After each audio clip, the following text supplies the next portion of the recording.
My name's Mandy Clark. I've only been working here for a little over a year. I'm a Gemini. I have 2 cats and 2 fish, and I'm a pretty fun person. I really enjoy my work, and I really like being here a lot. My name is Jay Hickman. I'm a voice actor. I do work here at ADV for English dubs of anime series and movies. My name is Ilyich Guardiola, and I've been acting for about 10 years in the city of Houston, and I've got my degree from the University of Houston, which is a fairly unknown school, but fairly good school for acting. And so I was lucky enough to be there for quite a few years, and now I just make my living as an actor here. My name is Kelly Manison. I have been acting for about, I'd say, 24 years. I was born and raised in Houston, and the majority of my training has been here. Apart from acting, I like to sing and dance, some writing, reading, gardening, things like that. A lot of my friends were really big into acting, and so I thought it was a really cool gig. It's not as easy as it looks. I kind of decided to dive in and thought I might be somewhat good at it. I did some theater in high school, but nothing of note. But when I found out about voice acting and watched lots of cartoons as a kid, I thought it would be a lot of fun. From an early age, I think, as with most kids, you get forced into doing the elementary school plays or plays for church or something. I guess I showed a particular proficiency for it. My light really shone, I think, in Mrs. Johnson's 3rd grade class play as the onion. I think I was, the singing onion. Anyway, from there it blossomed. I became more interested. Getting into high school, I realized that to perform in the high school plays or musicals was a great way to meet girls. It didn't work out so well for me, but I caught the bug. I was bitten by the bug. At first it was just like a hobby. I do it for church sometimes, or for, in high school I did it just for fun. And when I started college, even though I liked it a lot during high school, I was like, there's no way I'm going to do this for a living. But my sophomore year in college, I said, well, I'll just try an acting class and see how that is again. And it just pulled me back in, so here I was with a major in theater. When I was about 3, oddly enough, I really liked movie musicals, and Fred Astaire was my hero. And we used to, in elementary school, take trips to see local productions, and I saw a performance at Theater Under the Stars and found that they offered acting classes. So that's how I got started, musical theater classes. I was a big internet nerd for about 4 years, and my friends online were really big into anime, and I had never really heard of it before, but as soon as I saw it, I knew that that was my calling. It just kind of shot out at me. But there's kind of a fan dubbing community online. There's lots of them. There's even some, where people do it among their friends in their own little studios at home all over the place. And I thought that that would be a good way to practice, and I was just doing it for fun, but I realized after I'd done it for a while that I wanted to go professional, and I kind of made it a big point to do so. So I kind of took the dive and moved down here with not much more than the clothes on my back, and luckily I made it. So I had an agent that took care of me with all the film work I did, all the screen stuff, and at some point they advised that I might like to looking to do some voice work as well, given the nature of my voice. Lots of people had always said, you really should be in radio, you have that great radio voice. So I figured, what the heck. So I started doing a couple radio commercials. And how I got into doing voice work for anime is a bit of a funny story. I had, years ago, had seen an ad in the back of one of the local rags in Houston, which advertised auditions for voice actors or people that did voices. And so I called the number, got a message, left my name and information, and never got called back. A couple months later, I saw the same ad, called the number, actually got through to someone, and said I was interested in an audition, and I was told, we don't have any more slots for any auditions, sorry. So I pretty well gave it up after that, until a few months later, my girlfriend at the time, reading through the paper, came across an ad for voice talent needed for auditions, and very excitedly said, here's an ad for voice actors. You're great at this. You do all those funny voices and have all the accents. You should give it a try. And I'm like, oh, I think I've called that number before. It didn't flesh out for me. She's like, well, I think I'm gonna call it. And I said, you should, by all means, go ahead. And right there in front of me, she picked up the phone and called, got straight through to someone and said, hi, I'm responding to an ad about auditions. Oh, great, yeah, I could come in on Friday. So they were immediately interested in signing her up and having her come in for an audition. At the end of her phone call, she said, oh, by the way, I have a boyfriend who's got experience in voice work and is great, lots of voices and accents. Can he come in as well? And they said, we're sorry, we're all full up on guys. We need some girls, but yeah, no thanks. So that seemed to be the way it was going to be for me breaking into to voice acting for anime.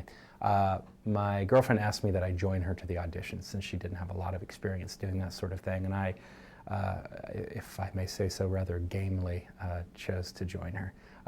So drove her. The audition turned out to be for ADV Films, and whilst in the waiting room, she was filling out paperwork, and there was sort of a production assistant or audition assistant that day who was coming out into the room with a clipboard and checking people off and making sure everyone had arrived. And I was going around the room saying, are you auditioning? And what is your name? And what time are you scheduled for? And when she got to me, she's like, are you auditioning? I'm like, no. And she said, oh, well, were you hoping to, planning to? Yeah, I would love to, but apparently there weren't enough slots. And she's like, well, we are running a little under. There have been a few no-shows, so we might be able to squeeze you in. Would you like that? And I said, that'd be amazing. So sure enough, 20 minutes later, she was able to squeeze me in. I got in to audition, and it felt like it went well. A week later, I was called for my first anime role in The Master of Musketon. And it went from there. I got a chance to perform in many roles after that, much to my benefit. The sort of amusing wrap-up to the story is that my girlfriend, who actually landed the audition through the proper channels, never got called. One of the steps, if you want to act anytime, is you get an agent. And I went to look for an agent in town, and I was signed by Pastorini Bosby. But before I did that, I was with a little agency also called Sherry Young Mad Hatter. And there was an actress there who was Tiffany Grant, who was also, she worked at Sherry Young Mad Hatter, and she told me about this company called ADV. And I didn't go when I was with that company, but then I went to an audition, a big casting call for ADV, and I started getting small roles, and then I got bigger roles, and I got bigger roles, and finally here I am. I answered an ad in one of the local papers for AD Vision, and this is the first voice acting that I've done, and I just came in and read for Matt. There you go. My first dubbing project was Excel Saga, which made me very happy because it was my favorite show at the time. Imagine my excitement on that. It was a character named Cosette, and she was a pink-haired child assassin, and she was a thrill to play because the strange thing about Excel Saga is it's a really crazy show, and there's a lot of emotion that can be portrayed, and usually it's comedic. But she had a lot of really challenging, depressing scenes, and that was a big thing for me. But I liked her, and I think she was definitely a good first dive. My first role was in The Master of Musketon as a British communications officer.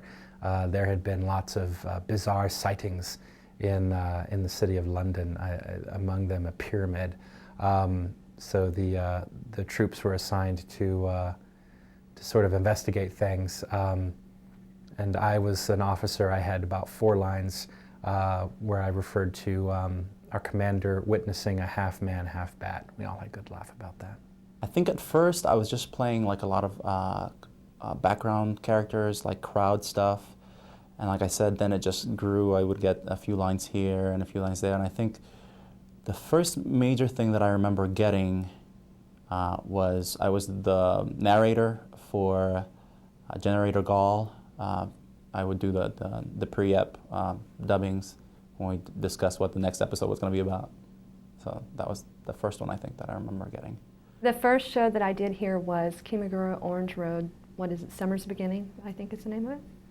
And I played multiple characters. I was Madoka's sister on an answering machine. I think I was a dancer in the background at auditions or something like that.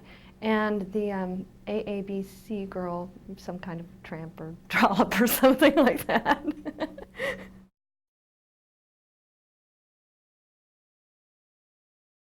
I have a really small list as far as characters of important note, but I think some of my more recent and big would probably be Mayuko in Ushio and Tora, who was a very fun, giggly person, and I liked her because she was very simple to play, you know, running and screaming and laughing, and that was about her depth level. I think my favorite character so far that I've played would be Rosalie in Noir, because she was very much like me, and it was not very hard at all, and it was real acting for once, which kind of took me by surprise, and it was a challenge, but I really enjoyed it. Some notable characters I've played since my days in Bubblegum Crisis were Shibascotch, Sorcerer on the Rocks, regular bastard for the ages. I played Koji in Generator Gall. I have played Watanabe in Excel Saga. I have played Lieutenant Colonel Hirokwa in Gasaraki. I've been able to do a couple live action features, which have been a lot of fun. In one I played Lieutenant Watarase in Gamera 2, Advent of Legion. I've had quite a few characters. I really enjoy playing the little things where you can just sort of have fun with character and just, you know, we do just in one scene or two scenes once in a while. And I really love those things because you can just go overboard. But my favorite character that I've played so far, I think, is F and Phantom in Gazaraki. Just because, you know, he was kind of the surprise of the show a little bit. And also, it's kind of similar to the character that I'm playing now in RahXephon, because he's kind of like this character with a secret or a mystery with him. I think probably some of the ones that I really enjoyed the most, although they're all enjoyable and it's hard to really pick a favorite. Naga is one of them, and Lena in Bubblegum Crisis, and Nanamori is right up there because she's so complicated. It takes a lot of skill to play little boys, but you know, you usually have to get, you know, as older, you know, women to do it because, you know, it's hard to find an actual, you know, young boy who can do really good acting and who can do some of the really comedic aspects that come along in anime that are just out there. It's really challenging. So when I was asked to do Pote and Sorcerer Hunter's OVA, I was incredibly terrified, and I didn't think that I could do it. It took a lot of gumption out of me, and I had to just jump in there and try. I didn't think I was going to be able to do it, but I did, and much to everyone else's chagrin because I was completely hoarse by the end of it, but I think I managed to muddle through. Certainly there was a great physical challenge in the role of Watanabe in Excel Saga. This guy, again, he gets angry a lot. He has lots of problems, some real, some only perceived, but you know, he doesn't have it very good most of the time, just things don't go his way. So he gets very upset, and with that comes a lot of screaming. So I had to really prepare myself for that. I had to bring lots of hot tea with honey from time to time, and I had to, you know, sort of develop or sort of remember my training with diaphragmatic support in terms of getting the screaming in, and just it required a lot of cough drops. But you know, to look at the finished product afterward, it, you know, was certainly worth it. It was taxing at the time, you know, could put a little strain on the vocal cords, but you know, I've survived. I've made it through to other projects. The characters that are always the most difficult are obviously the ones that are not as close to you. Like, you have no point of reference. And so for me, I think right now I'm playing Gojo and Sayuki, and I have a hard time with that because he's kind of, I usually get called in because I enunciate a lot and I have, you know, a fairly good voice as far as being crisp and clear for the most part. And then for that, I have to sort of dirty it up a little bit and not be as clean with it. And also, he's a ladies' man, and you know, and so there's all these innuendos and stuff. So it's a lot of fun, but it's also just not close to me. So. Particularly challenging or difficult characters, I think probably would be the ones that are a little more multifaceted, that have more layers to them in the more realistic shows as far as characters go, like Gasaraki, Captain Rinataka, had several layers to her, but maybe not as much as, say, Nanamori does in this. I mean, she's another one of the more complex characters, and Lena Yamazaki, again, was more complex.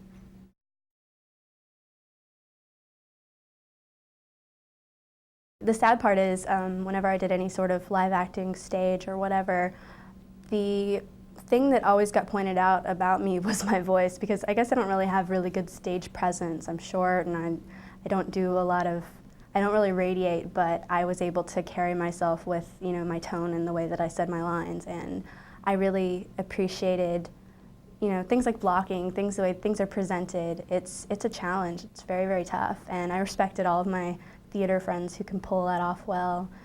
As far as voice acting is concerned, I think it's obviously my favorite thing as far as any type of acting, and it's my chosen little star, but I really, really just love everything about it, and I love the feeling of completing a project. I love the feeling of everybody coming together, you know, much like in stage acting, to create this masterpiece in the end of all the work. It's definitely something to look forward to all the time. In some regards, there's a gradation of the things that are expected of an actor and of others, you know, in the process, or others behind the scenes in each different type of media. And I think it's in terms of the immediacy of each particular type of genre. With live action, with stage work, there is, of course, an audience in front of you and your fellow actors. And so there's a sense of immediacy and a sense of, you know, a demand for perfection. Like, you've got to have your lines down, you got to be hitting your mark. If you slip up, then this audience of 200, 500, 1,000 people are going to notice. Or your fellow actors might get thrown off if you skip a line or start ad-libbing. So it's a bit more of a challenge in that regard there. Certainly the rewards are immediate as well. If you do well, or if you have a particularly moving scene or touching scene and you get laughter, or you get some sniffles, or you get, you know, rousing applause out of the audience, there's nothing quite to compare to the rush that can provide. In film work, it's, you know, it's a step down from that, but it has other rewards. There's a sense of immediacy because you have, you know, a crew around you of between 5 and 50 people. If you're working on a film, then everyone is, you know, there might be a group of extras, or there might be this, that, or the other person who are waiting on you to get it right. You know, the lighting is just so. If it's something outside, time is of the essence. And it's a little less immediate. You have a little fewer worries than stage work, but there are a lot of people relying on you, and so you need to get it down. So you need to be on your game, and certainly very attentive and focused. Rewards are less immediate, but again, you do have a crowd of people around you. If you can get an idea of, from lots of different perspectives, of how you've done, if you've done a decent job in portraying the character that you were, you know, brought into play. For voice work, again, in terms of immediacy and sort of responsibility, it's a step down from that yet again, but it has different rewards and added rewards. For most voice work, it's there's a few people involved right there on that day. You're going to be in a booth with a microphone. You might have another actor with you. outside across the glass, there's going to be a producer and a sound engineer. So it's a much more sort of insulated environment, which gives you a little more freedom. You can relax a little bit more. Like, there are lots of people relying on you to get it right, because any production has a schedule. But as a voice actor, you don't. You're sort of treated to not having to see all the behind-the-scenes stuff, if that would, add anxiety. But you know that there are people relying on you. But within the atmosphere of the booth and the day of recording, it's more insulated, so you can relax a little bit. You do have a time limit, but there's just interaction between you and the producer, and to a lesser extent a sound engineer, where you can sort of have that sounding board, just a one-on-one, thinking through your head what the character would say or how it would be said, getting some feedback from the producer director, and sort of building from there. So it's a lot more relaxed. There's a lot more room for cutting up if you're the sort of person who enjoys messing around a little bit, and if you're blessed to have a producer director who is also given to that, and almost all of them that I've worked with have been gracious in that way. There's room for some laughs that you might not have that opportunity for on a big film set or in a theater with audiences in their hundreds. In live performances, what you get obviously is the benefit of having an audience that's already there, and you hear them reacting to what your work is. And also you get something that is very different when you do voiceover or film work, which is you get cohesiveness, as far as like there's a linear plot and you follow that plot throughout the night, and you start at the beginning and you go to the middle and then you go to the end. Whereas opposed to in film and voice work, well, what's very challenging about that is that you have to remember what you've done from weeks on end. Like, sometimes they call you for a whole volume and you have that character and you know what it is, and while you're working for those 2 to 8 hours, whatever you're called for, then you know what you're doing. But then you go away for 2 weeks and then you have to come back and you have to find that again. So that's what I find the most challenging about film, but it's also, and voice work, but it's also the most fun, so. In voice work, I think the aspect that appeals to me the most is that it's so incredibly focused, and so much has to come out of just one little aspect of your acting instrument or whatever. Everything has to come through your voice. I think, conversely, in theater, one of the things I enjoy the most is the physicality of it. I've done a lot of roles that required an enormous amount of physical effort or dancing, and I really enjoy that, characterized through body movement and things like that. Film, I would say probably the subtlety of it, intimacy. Usually, I will have at least heard of a show that I've been cast in, so I somewhat have a generic idea of what the character's like. But if I don't, I start out by finding pictures of them, and I look at the pictures and I think to myself, what could this person be like? And once I've kind of summed them up for myself, then I go on and watch the show, and if I'm wrong, I think about that. But usually you can get a really good idea of what somebody's like just by looking at the way that they were drawn and the expressions that have been put on their face. And I mean, obviously anime is all about the artwork, so I usually watch the show last if I watch it at all. I kind of like to discover it as we're recording it if I haven't seen it before. When doing the anime, I have to admit, when I had my first audition and my first role for Master of Masketan, my knowledge of the anime genre was very limited, and even today it's probably limited in terms of many of the fans that enjoy watching it. But I certainly know more about it today than I did. But as a function of that, I'm not that well plugged into everything that's happening with anime series or particular characters. So when I get hired to portray a particular character in a particular series that is going to be turned into English for the first time, I sometimes have a preconceived idea about the series or the movie, or maybe even the character I'm playing, based on limited research I'm able to do on the internet, or maybe what people have told me. But particularly, for me, I like to be able to come into something as fresh as possible without preconceived notions.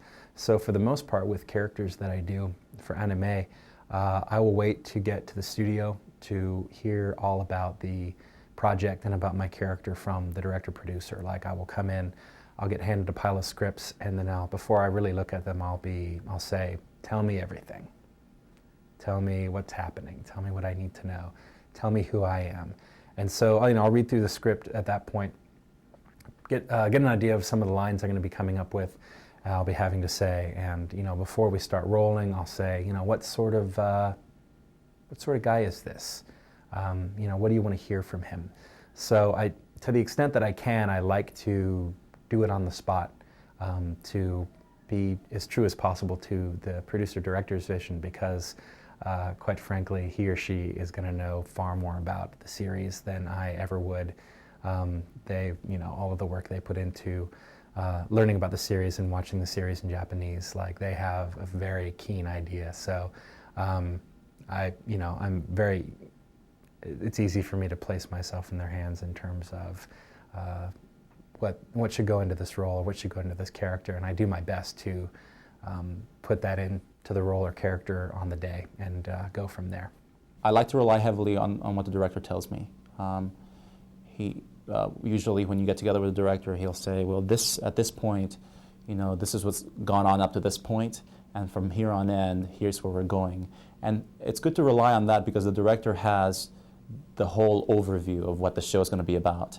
And he knows exactly how your character is going to get from point A to point B to point C to the end.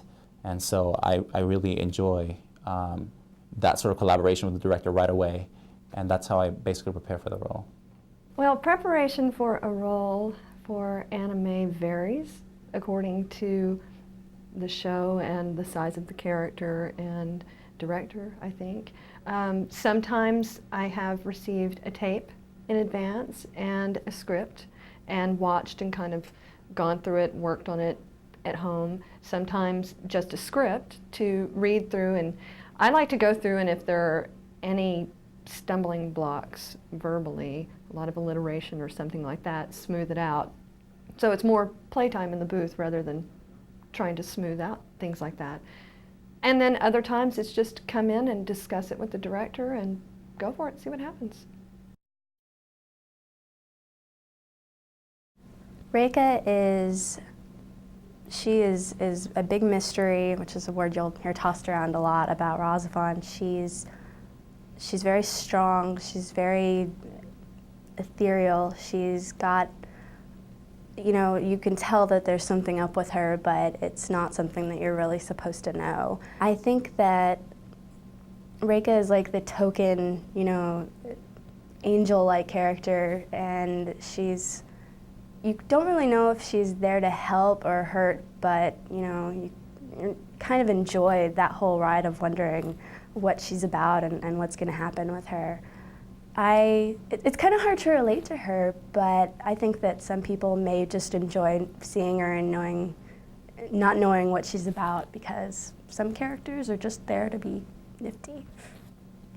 In RahXephon, I play Dr. Itsuki Kisaragi. He is a scientist that works for the Terra organization. He also works for the Bobbum Foundation. He also works for himself. He's a bit of a mystery, wrapped inside a conundrum, nestled in a riddle type guy. So the answer is, I don't know that much about him yet, or what I do know about him I might not be allowed to tell you. But he, on his surface, at least in the first few volumes, appears to be something of a good guy with some skeletons and some issues and hidden agendas. It's hard for the audience maybe to tell from episode to episode just what he's thinking or what he's trying to accomplish or what he's going through. But he's certainly a character that evolves quite a lot as the series progresses. And so you'll learn more, as I'm learning more, about what's behind him, or what motivates him, and what he's really after. My character is Makoto Ishiki, and he is this created person. He's a clone, I guess you would say. And what makes him interesting to me is that he's not one of the higher end clones. He's one of the ones that have more flaws. But he's sort of this cat with a canary in his mouth. You know, he's got a secret, he's got a mystery, and he's sort of slick and sort of snake-like. He maneuvers throughout this whole complex sort of political, military structure, and you want to know what's going on with him. He comes in once in a while, and he's sort of in the background, and he's sort of always watching, and he's just very interesting to me. My character, I love my character in this show. Her name is Sayoko Nanamori. She is a fascinating character to me. I think she can appear very cool, very aloof, sometimes a little manipulative, but I think at the root of it all, she has so much depth. I think the woman is in an extreme amount of pain. I think she has a desperation to her that's just, horrible and painful. Desperate for contact, desperate for love, and she does make some very bad decisions because of that. But I think she's enormous fun to play because she has so many facets and so many different things come out from bitterness and aggression and this desperation, but she's also very vulnerable. So I think she's pretty well-rounded.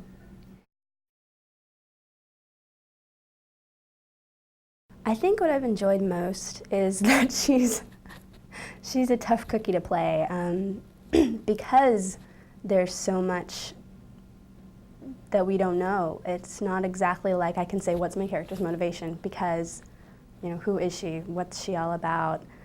I think that the coolest thing has been that she is just, you see her and you go, wow. I mean, she's obviously there's something on an upper level. And it's really cool to be able to play a character that's not quite so down to earth because, that's not something you get to do every day. He's been an enjoyable character to play. I've been, for the few people, few people that have talked to me about the series that have seen several episodes so far and have come to talk to me about my portrayal and other portrayals, I have been told that this is possibly one of the creepiest characters I've ever played. And so that's a challenge I'm ready to sink my teeth into. That's been enjoyable for me to sort of go in that direction with this character. As many actors would say in many an interview, playing the villain is the most fun. And so while this guy isn't a typical black hat, mustache twirling villain, he does have a couple issues about sort of bucking the system and doing what's right for him at the cost of what's right for everyone else. And so he does have a couple qualities like that that are particularly delicious, if you will. What I've enjoyed the most about him is being able to keep the audience in suspense as to what is this guy about? Why he's there? What is he doing? What is going to be his role as the show progresses? So I just really like the fact that he's sort of mysterious and doesn't really just poses questions and not necessarily gives you answers right away. I think what I like playing most about Nanamori is the scope of emotions, the range that she goes through, and she can change on a dime. But I think also I'm very attached to her because I feel so much sympathy for her because she's based in something so, she has almost a tragic quality about her, and I feel for her. And every time I come in to do an episode, I say, oh, please don't let anything really tragic happen to her. I want her to be happy, but I don't think it's going to happen. But I think it's the emotional range that I enjoy the most.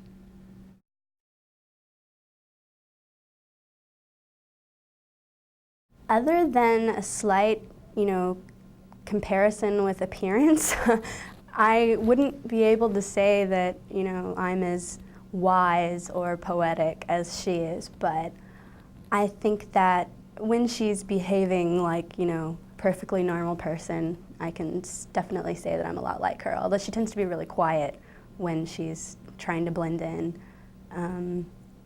You can definitely tell that were she a normal person, she'd be pretty nice. So I'd like to say that that's something that is the same about us. Well, I will start by saying that I don't think I'm as creepy as him. Everyone has their issues, I guess. Yeah, I think I'm less creepy than him, a little more wholesome. But certainly, you know, I can bring to the character the fact that there are things you deal with in life and in work where you can be conflicted. Certainly, you have to be self-preservationist. You have to consider what is best for you or for those that you care deeply for. And sometimes you have to make sacrifices for one or the other to achieve the greatest good, at least in your mind, what you perceive to be the greatest good. So I see a lot of that, and I understand that aspect of what this character has to deal with. I can understand having to try to outsmart people who are trying to force something on you that you don't want to do. Parents are a good example. You know, to try to get your way. And also, Itsuki uses a lot of big words, which is a personal love of mine. 75-cent words, I'm a big fan. Indubitably, I am. All characters that you play have at least a little bit of yourself. And as far as Makoto Ishiki goes, I certainly do enjoy observing people a lot. And I think that's an integral part of the character. He sort of watches and is in the backgrounds and the shadows. And so there's that part of it. And also the fact that there's something more to this guy that you want to know about. I enjoy that part, and I would like to have that in myself, I think. And so it's easy to sort of try to portray that. I can't say that I really relate to her that much. I don't feel quite that insane. Well, no, I don't regard her as insane, emotionally unstable. But I think most people probably could relate to her on some level because although her emotions are in kind of extreme levels and many within a short period of time, I think they are things that everybody feels at some point or another. So it's just kind of a larger version. But no, I don't feel really close to her personally.